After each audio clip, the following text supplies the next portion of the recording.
Imaginez un instant. Vous êtes sur la ligne de départ d'un marathon. Vous êtes entraîné dur pendant des mois. Vous ressentez l'énergie de la foule et là, on vous annonce que vous ne pouvez pas participer. Ah oui.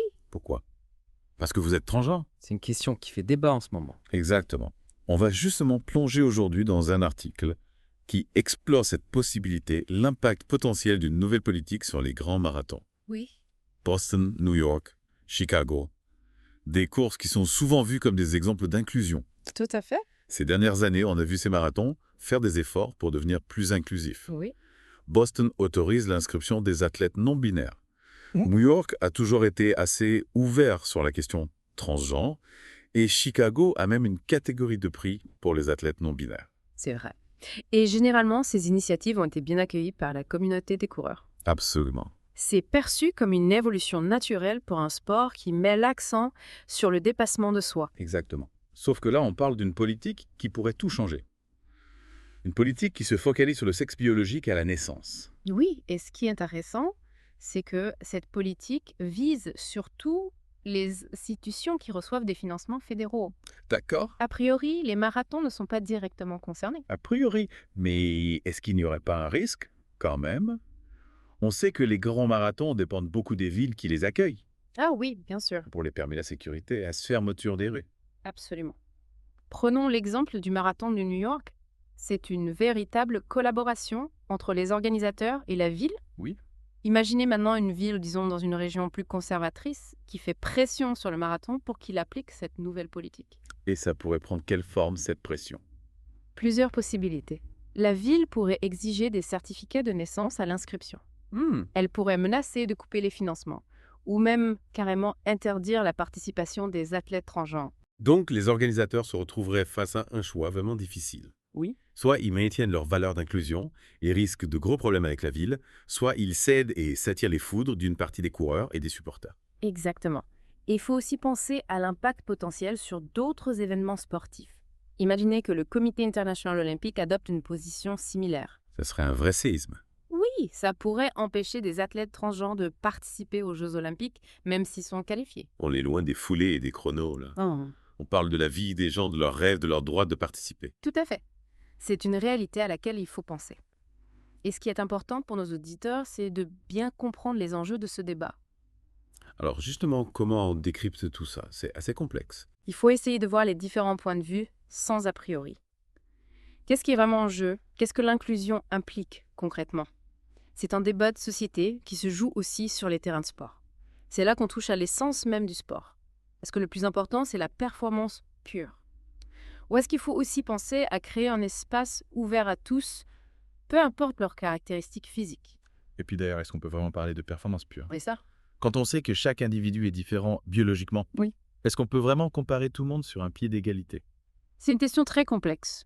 On touche là à la philosophie du sport, à la manière dont on définit les catégories, dont on mesure la réussite.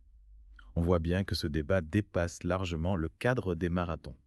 C'est un reflet des tensions qui existent dans la société en général autour de la place des personnes transgenres. Tout à fait. On retrouve des discussions similaires dans d'autres sports et même au-delà du monde sportif. Ce qui est frappant, c'est que les marathons, qui sont souvent perçus comme des événements fédérateurs, se retrouvent propulsés au cœur de cette controverse. Oui, c'est un peu un révélateur des contradictions de notre époque. Oui. On a d'un côté cette volonté d'inclusion, de respect, de la diversité. Mm. Et de l'autre, la crainte que cette inclusion ne se fasse au détriment de l'équité sportive. Et comment les organisateurs de marathons peuvent-ils naviguer dans ce contexte tendu? C'est un vrai casse-tête. Ils doivent jongler avec de nombreux facteurs, les valeurs du sport, les attentes des participants, les pressions politiques, les risques juridiques. Sans oublier l'impact sur les athlètes eux-mêmes. Imaginez le stress, l'incertitude, le sentiment d'injustice que certains peuvent ressentir face à cette situation. C'est une dimension humaine qu'il ne faut jamais perdre de vue.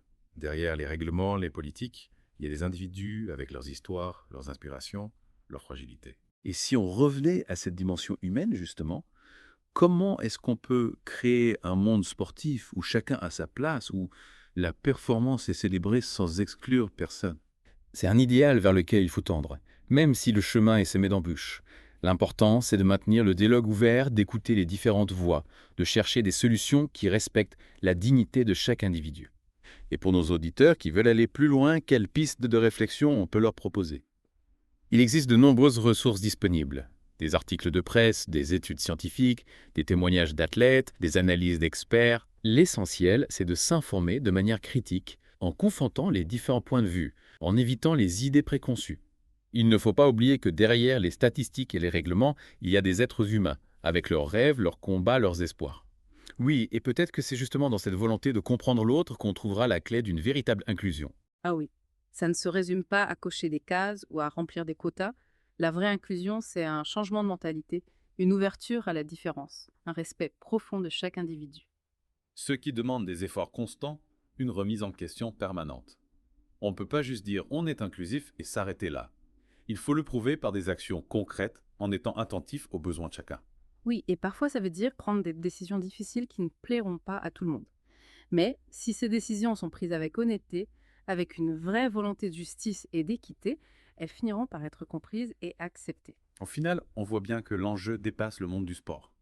Il s'agit de construire une société plus juste, plus inclusive, où chacun a sa place, où la diversité est une force et non une menace.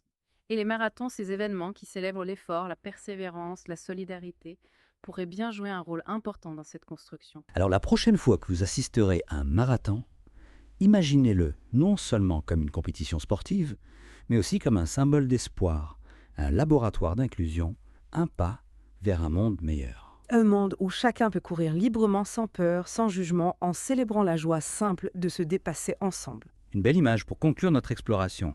Merci de nous avoir accompagnés dans cette plongée au cœur d'un sujet complexe et passionnant. Et n'oubliez pas, la conversation continue.